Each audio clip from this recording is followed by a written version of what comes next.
Tarba.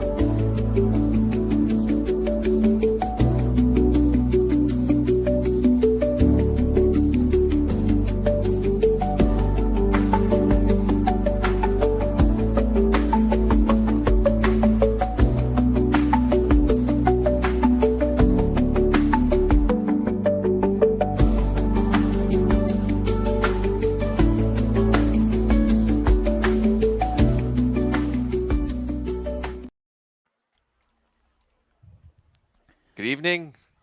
Welcome to the SHL Finals edition of SHL Tonight. We have a large cast tonight, a much larger cast than normal, I guess, by adding one more face to the block. I will Was it pass last minute? Not at all. None of Totally this wasn't. was last minute. It wasn't like 30 seconds before this started.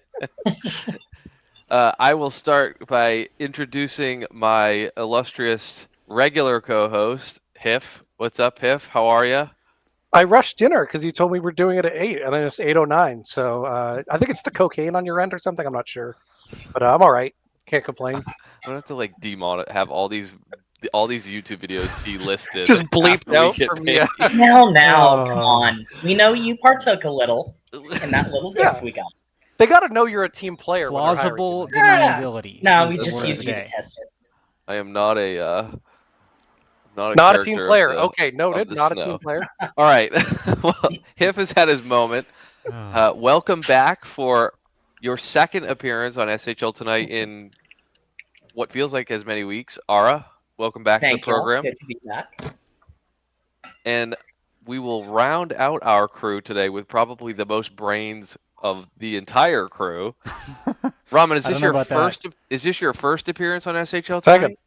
Second, Second. Well, welcome back then. I don't know that I. it's been a while. It remember was the first with episode, but- Ace. You weren't here. It and was Hiff. me and Ace. The better crew, of course. Well, so Raman, what's up? Friday night, 2 teams in the finals for you. And simultaneous sims. That's always a challenge. Or I Not guess to they're like mention the half an draft hour coming off. up, and you're a prospect in it. You got the trifecta going for you. Yeah. The next month. Yeah, that'll be fun. It's The nice next to 2 be a weeks, rookie right? again. Well, your team in the J isn't showing anything a rookie does. Yeah. There was a plan for a rebuild. The TPE says we're rebuilding. Surely Just to clarify, this did won't you come back trade to your haunt first us. round pick this year to somebody? No, we kept it and we bought more. I thought you had traded it last draft to St. Louis. Or Or your second. Sorry, you traded Didn't your you second to just St. say to me 10 minutes ago that you know nothing about the J? Louis. I'm in the St. Louis war room, and I advised against it because I said never bet against QCC. And they said, well, they said they're rebuilding. And then... I did trade 4 St. Louis picks and we Yes. gave up futures, which Yes. This season. has worked out.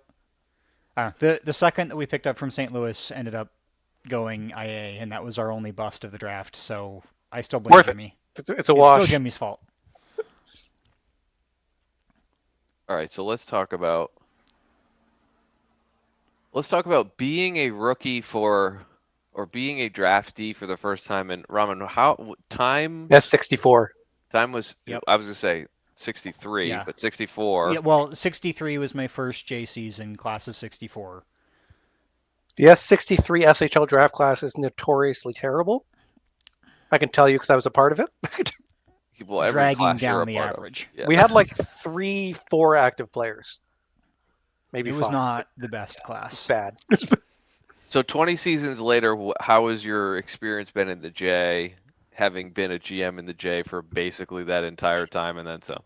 Yeah, I started JGMing in my final season.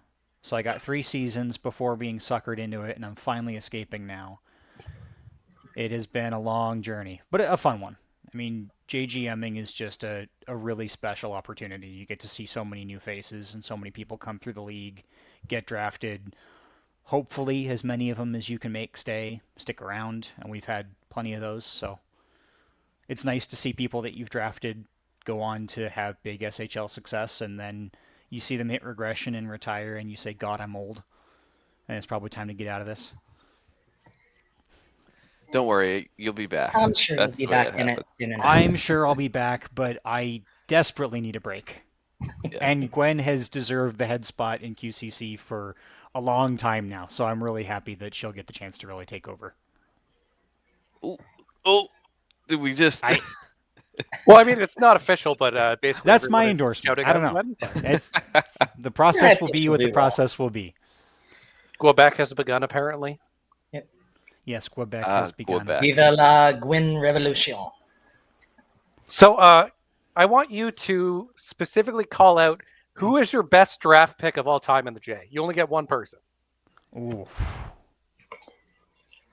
And Best yes, you are draft calling pick. all of the other people Yeah. bad. No, of course, obviously, but I have to pick one. Only Best one. draft pick of all time in the And J. it can't be not drafting me. Well, that's a given. I Ignore would. it. So, in terms of draft pick value, I think I picked up Selly Skirhawk in the late third, early fourth round of the 74 draft, and then they went second overall in the SHL draft and became an SHL GM. So that's probably about as good as you can get. Okay, so you're saying that Sky is above every other draft pick you've ever Sure, made. why not? Okay. So just to clarify, I'll start the fight in my locker room. perfect. Okay. Why not? Just wanted to check there. I could give you the coward's answer and say they're all wonderful, but it's way more fun to start a fight. We appreciate your honesty, Ramen. Plus, it's fun to watch him squirm a little bit. No, the better question is, what is the worst draft pick you ever made? Oh, And was it not a J pick? We picked first overall someone who ended up being a Nazi in disguise and got banned. I don't think you can get worse than that. Wait, I've had both ends of the spectrum there. That's fair. Yeah, Okay, Lar, so yeah. I have to pull the pin on that. What? Since this was before my time. He's part of what the exactly Swedish happened? Democrats group, and then there Yeah, was pictures of him. Turned with- out to be Ah. not great. My apologies. The biggest surprise there was how long he managed to keep it hidden, because usually you can spot those guys quick. Didn't happen that time. That was tough, but I'm proud of how the locker room and the war room handled it. So I've got to ask, out of your many seasons GMing in the J, what would you say were your most unorthodox picks that ended up paying off, and what was the most memorable draft pick for you? Well, let's see.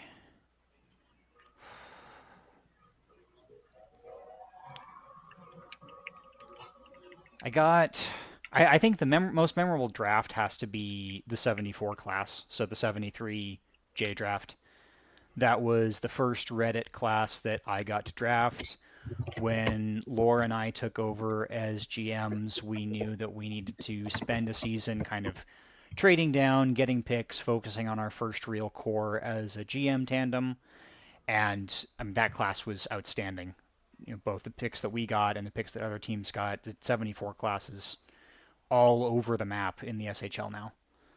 So building that core and watching my first core as a head GM move all the way through, have strong seasons, and then win a cup at the end before they graduated, you can't really beat that. That's special. So that was the best class? Yeah, best class, probably the most memorable, and I think it set kind of the tone for the way that I like to build teams afterwards.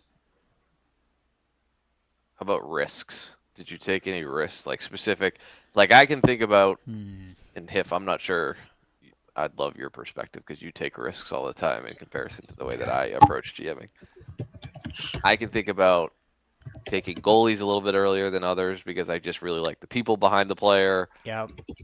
All right, we all know that goalies aren't real, but Yeah. I did spend, I think it was 5th overall on Puppy Careful. when he joined, and Okay. don't regret that pick for a minute. If the user is right, you take them, right? Like, a user can make or break a locker room. So if you find the right person and they're a goalie, like, yeah, FHM says that's not the right pick, but sometimes you just say screw it.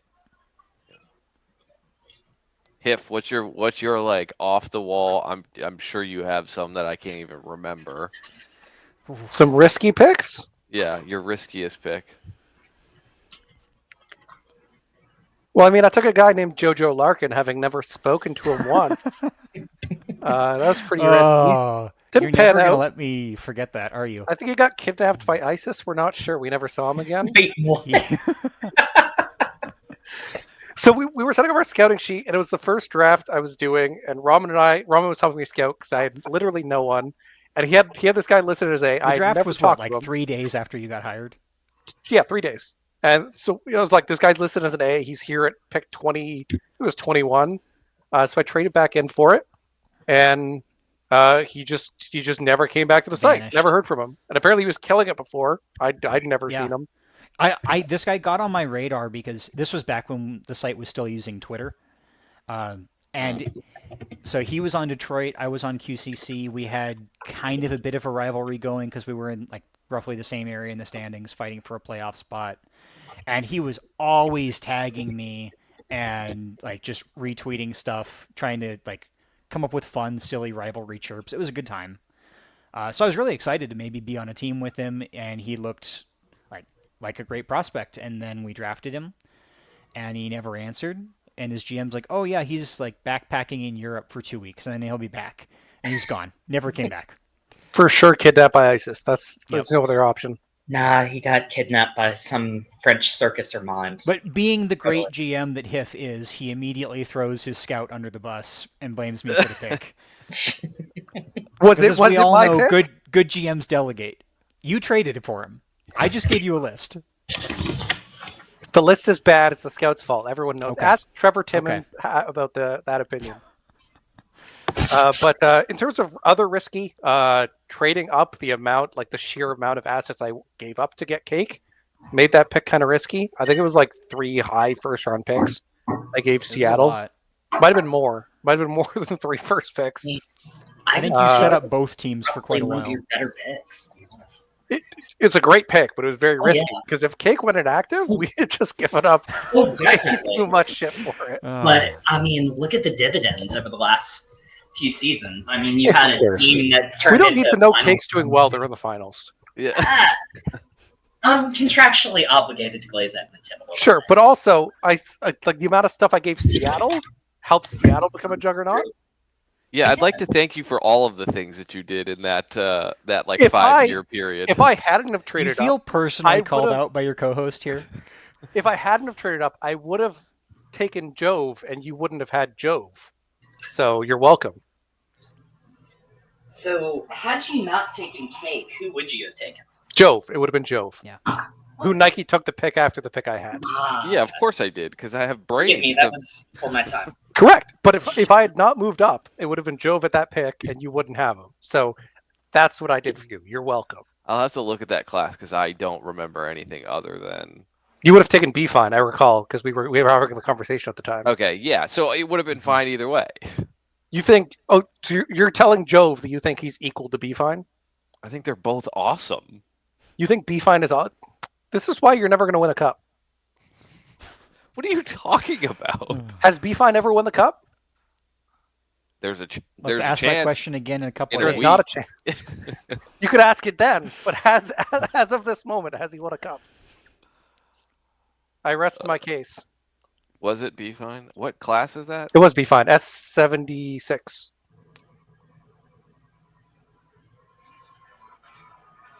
And Scruff was risky because he is super busy and he's a Bruins fan. Did Kevin go too? Kevin went 5 or 4. As a prospect, but they were a phenomenal employee when I had them in my department.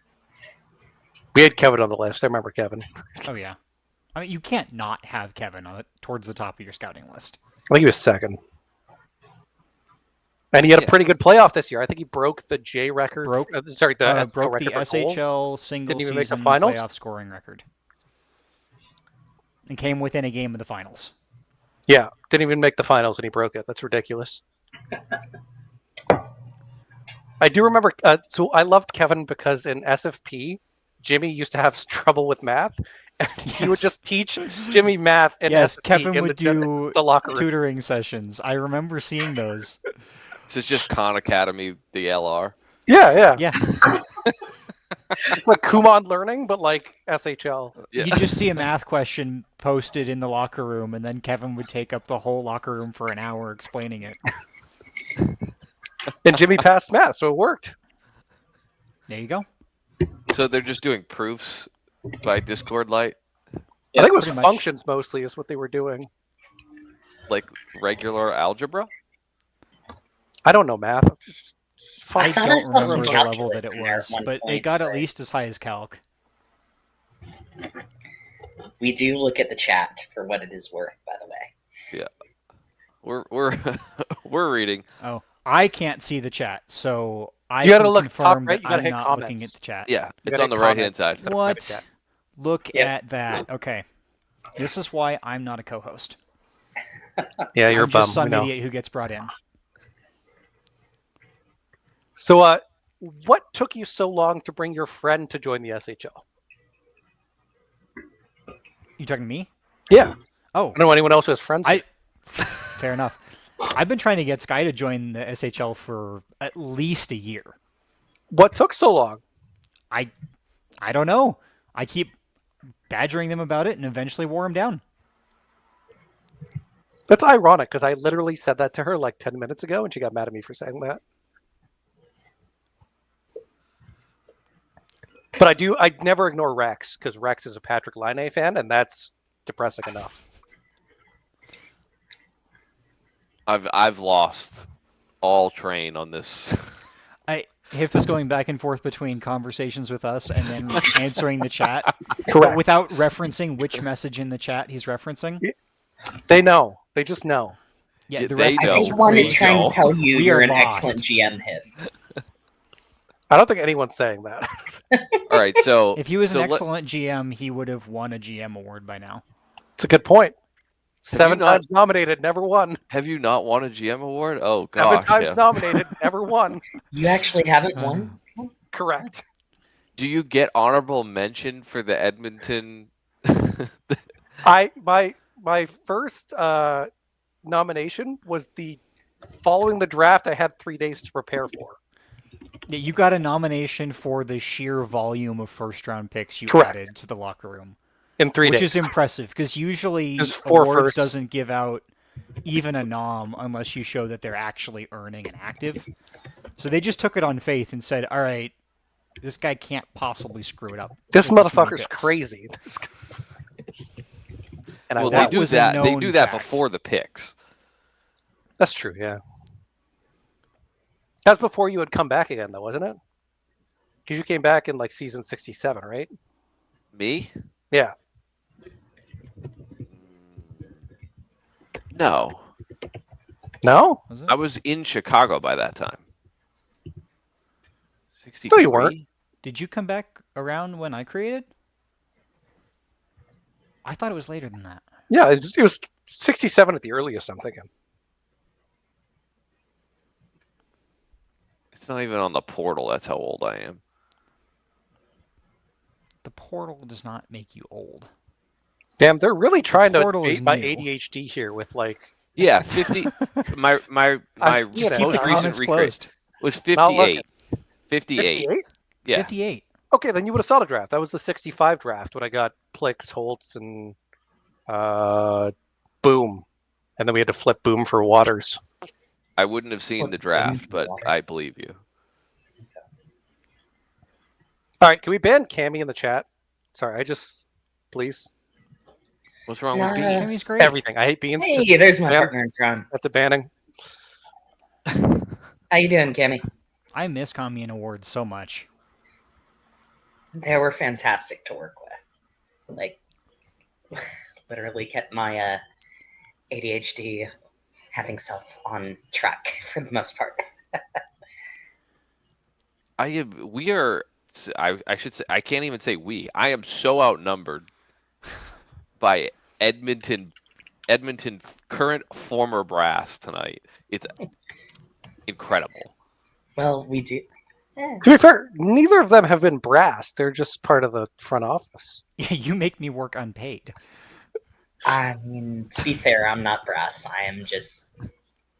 You're borderline inactive, let's be honest. To be fair, I also do have quite a bit of other responsibilities outside SHL until recently, so that's why. But Well, yes, we've got what, half an hour before the finals start? Yes, the finals are starting at 9. So what we should do is talk about the finals. And Okay. All right. I The first question is, how do we get parity to exist? we don't. No, I don't think that's true. I think you can get parity by giving GMs more tools. I think you need to make it more accessible to GM. And I don't think the answer to that is taking stuff away. I think a lot of people put a lot of emphasis on coaching and FHM, but I don't know that a lot of people really understand what that means. And I think that's kind of our biggest problem. Because there's a lot of stuff in FHM that's really opaque. But getting more people using it, getting people into things like World Juniors as GMs, and just getting people the chance to play around with the engine, it does a ton. I think also like understanding what stats do in the sim and how they affect players.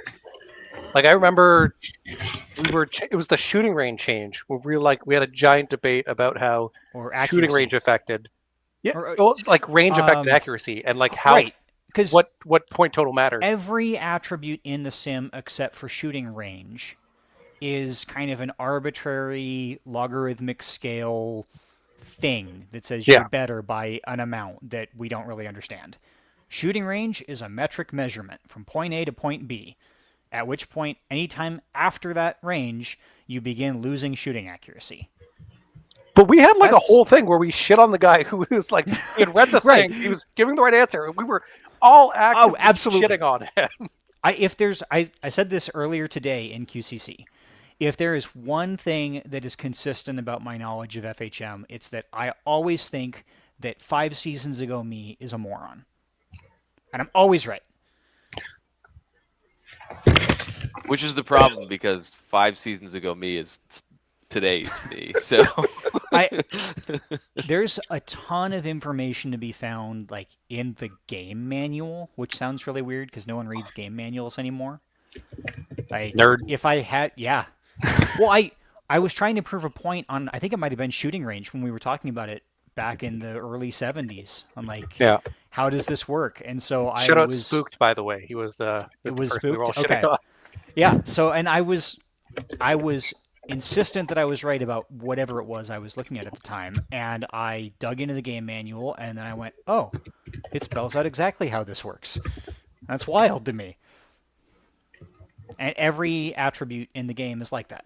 There's a ton of stuff in the game manual. Go read it. What I If you're a remember is GM I or a was coach, I was read the retiring a manual. player, and I said, "Fuck it, we're gonna try it and see." So I just put my shooting range to 17, and then I tied for the SHL Yeah. record in goals that year You scored a ton. as a defenseman. It was stupid. yeah, because what's the max now? 12 for defense. And the max is Or- that's accuracy, which is 13, but range Okay. you can go 1 to 20. But But range is capped 17 at is- 12 for forwards. Yeah, if for forwards, yes. Okay.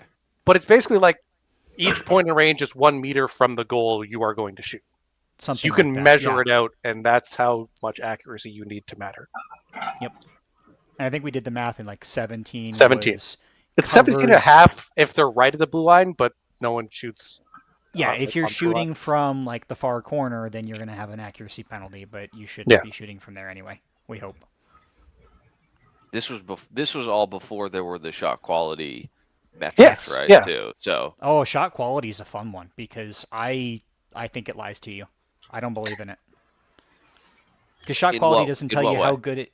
Well, shot quality, if you read the manual, says, and if I was smart, I would look it up and read it verbatim, but I'm not, so I won't. But it has to do with the area you're shooting from. So it's like how far away from the goal are you shooting from, and maybe is it like a good or a bad area. And then shot quality goes down by 1 if it gets blocked. It goes up by 1 if it's like a rush opportunity or a one-timer or a rebound. So shot quality 3 usually just means you shot from right in close or you got a good pass and then shot it. It doesn't say whether the guy who shot it was any good. So it's not really telling you like how accurate the shot was. It was just, does the engine think that this is an opportunistic place to shoot from? It's It's different if, like, which is why you get Juke scoring goals from shot quality ones all the time. So it's different if Steve Harrington is shooting or Gwendolyn Tellin is shooting. Right? Exactly. but It's not a bad metric, but it just doesn't tell the whole story. Is that all that different from scoring chances in real life hockey, right? Like, no, but I think that's saying the scoring chances is also like a flawed metric. And right, it's Kami inherently is flawed. Correcting But me here. Kami says it's rebounds or rush, not one-timers. And rush is 4 seconds from entering the zone. That I did not know. Neither did I. Also, I will say Gwen is pretty right that it's not just coaching; it's how your builds fit into the coaching strategy you're doing. Yeah. And admittedly, in comparison to y'all, my GM experience is very limited. But I think one thing I did have as a takeaway from my time doing it was having someone who knows FHM and knows the finer points of actually team building is definitely something that would help. Like, I don't know, maybe do a workshop or maybe just having mentoring program where we can get people more involved in learning that side of the league. That way it goes from being very opaque to, hey, this is actually something we can work with, we can understand, and it just, I think, would really help. I think if you look around the league, there's two have teams some who of that. specifically did that this season. Like Manhattan and Minnesota took very large jumps, and large parts of that was because of coaching, and they were mentored by some. They also did their own spin on stuff. I won't take any credit away from them, but there was a lot of mentoring that went on those two teams. But I think R is bringing up a good point, though, which is league-wide, if we want to tackle a problem of parity, and how big parity is an issue is a matter of debate, but I think we all agree the league would be in a better place if more GMs and more coaches had a better knowledge of the engine, and the only way you're going to do that is by getting people using it, and I can't plug World Juniors enough. It is where most GMs get their start. And it's true. I think every GM owes it to themselves to encourage their prospects and their players to apply for World Juniors, try it out. There's no consequence to sucking. Like, that's part of the charm of that tournament, is nothing goes according to plan. Everything will be messed up. You'll get weird drafts. You'll get weird coaching. Someone will screw up their lines, but you learn. And it's all about learning. And on top of that, looking on the game or looking on the player side of things, I think having that knowledge and that mentoring will also make for better players in the end too, because you have these rookie prospects, you have these more seasoned users that may not be as familiar with FHM start to look at their stats as more than just numbers. They say, oh, this fits in here with the engine. Or if I invest my points in here, this will help the team I want to play for or the team I'm assigned for.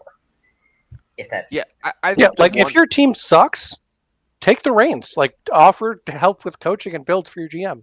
Learn the stuff. I see it with goalies all the time, because we all know that goalies have a difficult time mattering in the engine. And that was a big part of what got me into coaching. So I'm like, does my build suck? Do I suck? What's going on? What got you into coaching was I said, I don't know what the fuck to do. That did not hurt. But like, it's a way that you can make yourself matter. I tell goalies constantly, you need to find something outside of just your TPE to contribute to your locker room if you want to be a big name player and be around for a while. And coaching is one of the ways that you can do that. But that's not just scouting is another. Scouting is huge. We need scouts. I hate scouting. I made Gwen do all of my scouting the moment that she got to Quebec. You're scouting. You don't have any more scouting. You're done. Yeah, I am done now. Yep, I've scouted for the. That's not true. I'll help scout for my teams, but I've been responsible for scouting for the last time. I think, but Raman, I think what you just said probably resonates with more folks even than goalies now, that we've matured a bit on what we know about player builds in FHM. There is a bit more of a linear growth, focus physicals is the easy thing to pick on, right? Like we have all learned pretty quickly by looking at some metrics. Everybody's got a different flavor of how they're doing analysis, but like there is a greater correlation in team productivity and scoring and output with increased physical stats earlier. Yep. Not I that think I that would you know mostly agree with that. the weight of those stats on players is probably limiting some of the diversity in builds a bit in the league generally now for the top teams.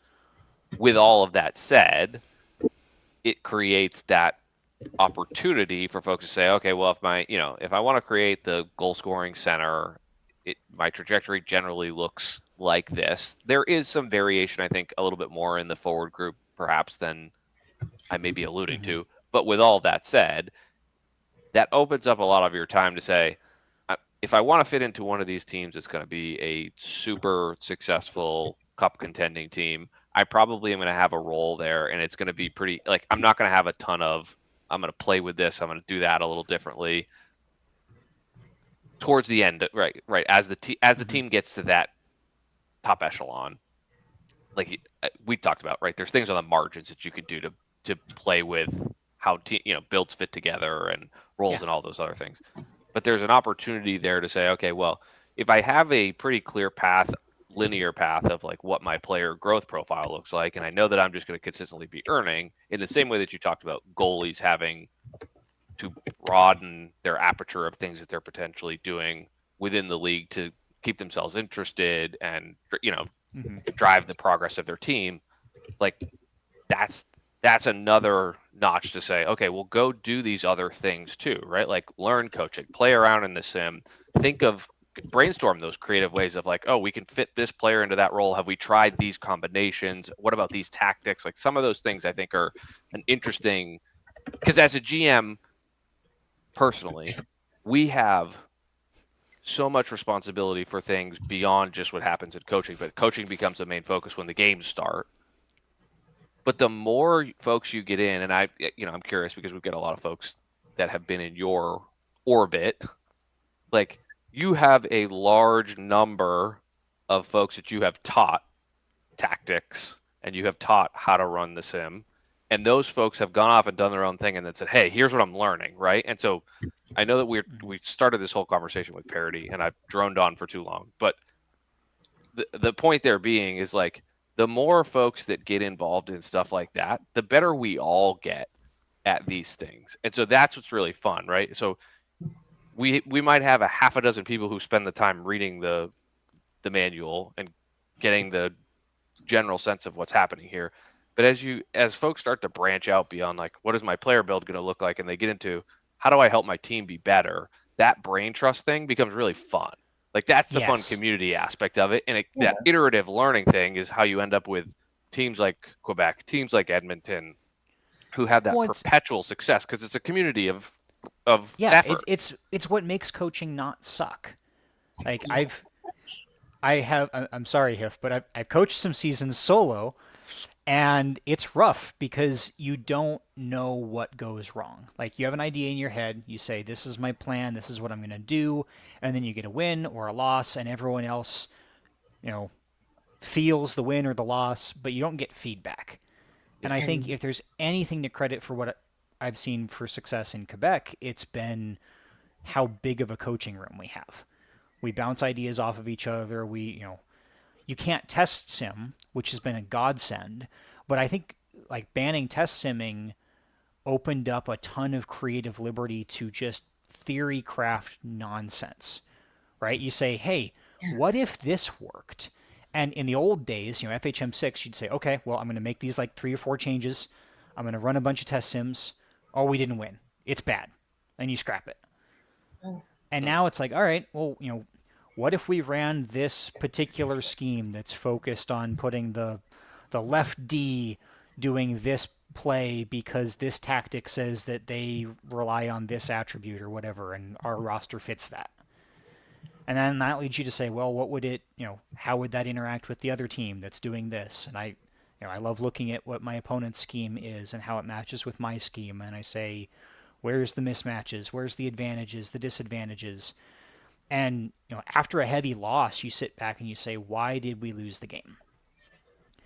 And some of the best like learning and coaching moments I have had were like after getting eliminated, sitting down and trying to dissect what it was that beat us or nearly beat us. Like the teams that I've learned the most from have been probably Vancouver and Kelowna in the J.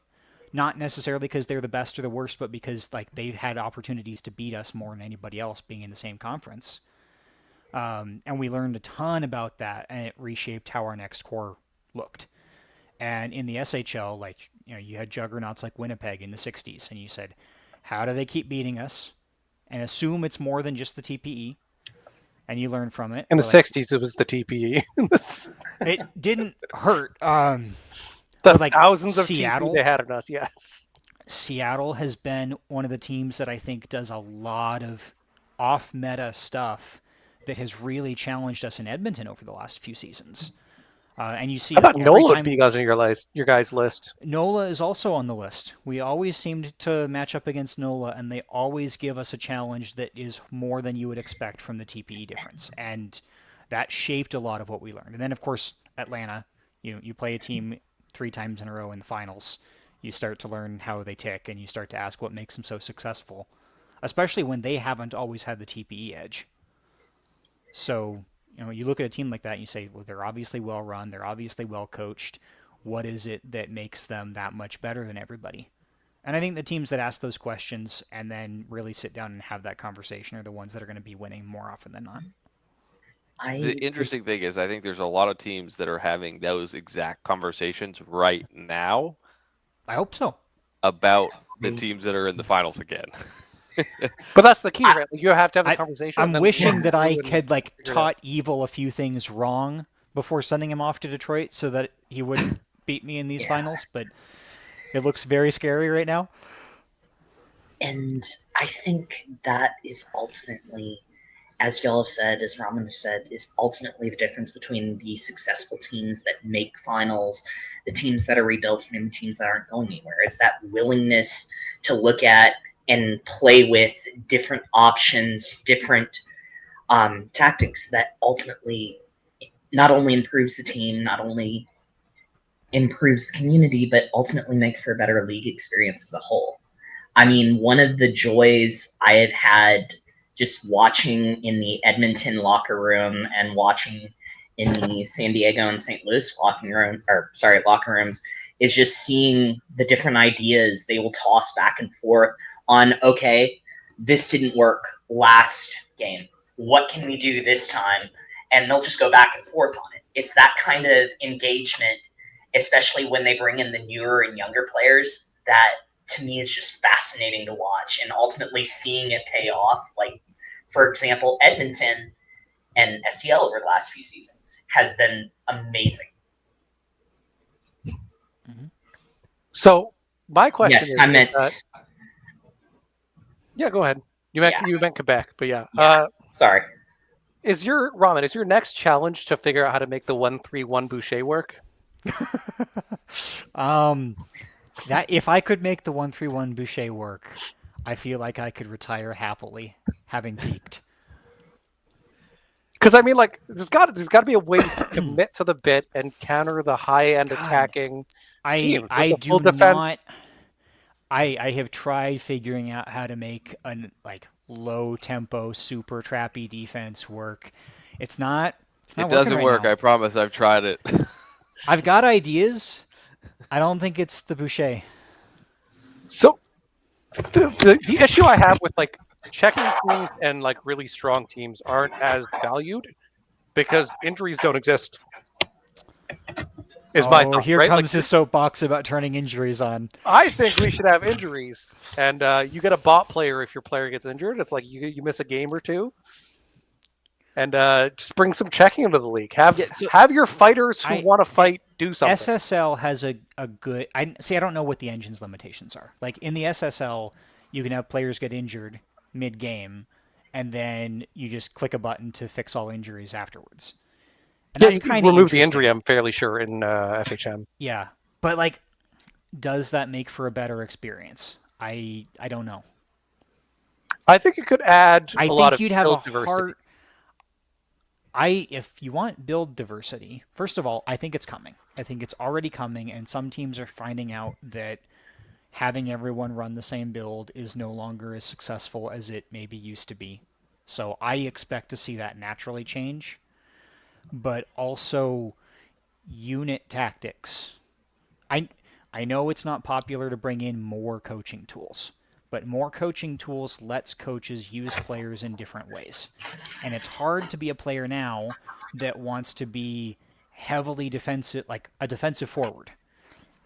It's hard to find a spot now that doesn't also mesh with a hyper offensive line.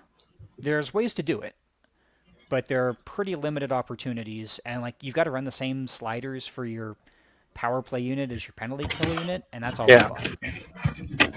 I do think that like somehow by taking away coaching, we've come back to teams that know the most about FHM still have the biggest advantage, and it's just a different form of test simming that like you do through analysis and like IGM diving in the into J, losses. every season is a 66 game test sim.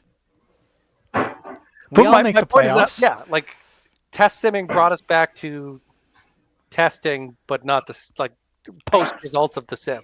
But Teams the are interesting always going to play with things, right? You're always going to put your idea to the test somehow. I think that conversation is good, but I go back to something Ara said a couple of minutes ago, where like you still have to build the roster to get to the point that those tinkering pieces are impactful enough. And I'm probably like spitting into the wind at the moment because Ramen just took a wholly But I could do that in the J underachieving, quicker than overachieving. you can. You like in Chicago, you can't do that on a dime. You can't say, "Hey, we're all going to put strength at 19 this season and see what happens." Right. That's not a thing that you have in your toolkit as an SHL team. Well, in like the progression model, right? Like, yeah, let's put Luke to the side because he's a weird anomaly who just like churns out player after player. But the cycle of contender, rebuilder, and then up and coming. That so we're taking like Philly out, Atlanta out, half the East out. But like I'm just the coaching is a very big part, but it is a very big part once you've gotten past that middle of the table, especially with the extremes of like we operate in the West, so like that's the place I live. Think there's a very small number of teams that have that issue anymore. I think there's a cyclical building occurs, but I think like there are very few teams that won't ever get out of that cycle. Well, no, have you guys noticed how stamina seems to be totally different in FHM 10?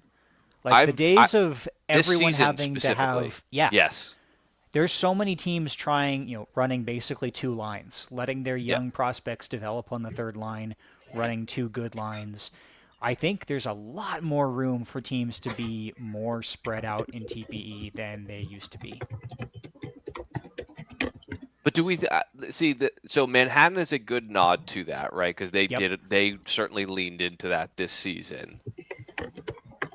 And I think they probably are the only team that really went for it. Like I know Hiff, you played with it a little bit as well this year, but you didn't have the roster that Manhattan did. What do you mean? Still. Steve Harrington is a Hall of Famer. I will hear no slander. We had 3 future Hall of Famers on the roster. What do you have? Manhattan built into something really interesting this season. I'm curious how many teams have picked up on what it is that they did, but I noticed one specific thing in their builds and their tactics that I think gave them most of their edge. Was it the Johnny Hockey build where you put 1 point in every single thing? I love that build. It's so dumb. It's my favorite meme on the site. But no, I think that they did something really unique that not a lot of teams have picked up on. And I think that people should go take a look because there's something special in Manhattan's roster this season. So I still think there's for the day. a bit of a limiting. There's a bit of a limiting. Like you're still only going to be right. There's the top 5 or 6 teams in each conference that realistically have a shot. And I guess the one point I want to make is being a GM is much more than just getting the coaching right, winning the games when you get to the playoffs.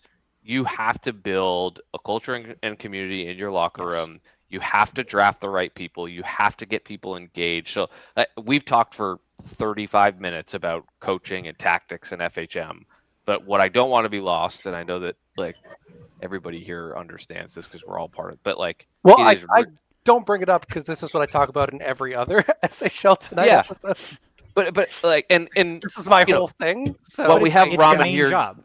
Yeah. Like, a GM's primary job is building the whole community. Right. And a smart GM also, like, they have scouts, they have coaches, they have mentors. That's how I break it out in QCC. Other teams do it in their own ways, but you've got different ways that you build your team, and the GM's responsible for the whole thing. We've talked a lot about the coaching because I think it gets a lot of attention, especially in the playoffs. But you can't coach well unless you build a team that's worth coaching well. I think the So coaching. You nailed I do it. have to call out I know. Gwen posted earlier in the chat, and I wanted to call it out. The floor for experimentation is lower than I think a lot of people think it is. And maybe the key is ask yourself, if I have 1,200 TPE to work with, what can I do that reasonably makes an impact against a 2K player? And the answer is not nothing. And there's that's margins, right? Like, what does that There- 1,200 TP player Right. do on?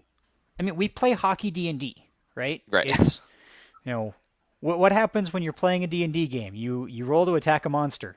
I only you use roll- Smite. Okay, but you roll. You're trying to hit a DC. You have a skill check, right? You want to win that battle, or you want to complete that skill check, or you want to, make a certain save. So you're saying hey, SDHS uses, FHM uses bonded accuracy is what you're saying. kind of.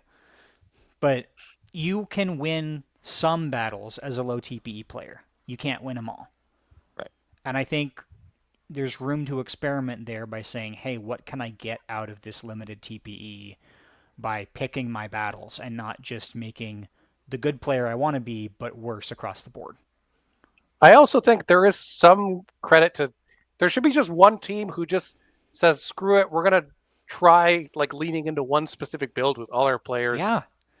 Be and just interesting. commit to the bit. And it might suck. You might waste 15 seasons of garbage, but you're you not can going to waste redistribute. 15 seasons, right? If you're a young upcoming team and you know you're not in the contention window yet, make that part of your team identity. Teams having an identity is fun. It keeps people engaged. It keeps them building and growing and doing stuff. And that's what we're here for. We were the If team that you- gave up shorthanded goals. That was our idea. Every if single you- player on your team better be a sniper next season. If you want to be the goon I already got squad, fined for too many players in the same role, sir. yeah, clearly in Madison they don't follow any sort of rules for builds anyway. Well, it's like Lime was saying. I learned that if you draft only toxic people, you get your own bizarre synergy. It could be. All right, we gotta wrap this up because the Sims are Yeah, coming. Sims are coming, and we're probably going off the rails a bit.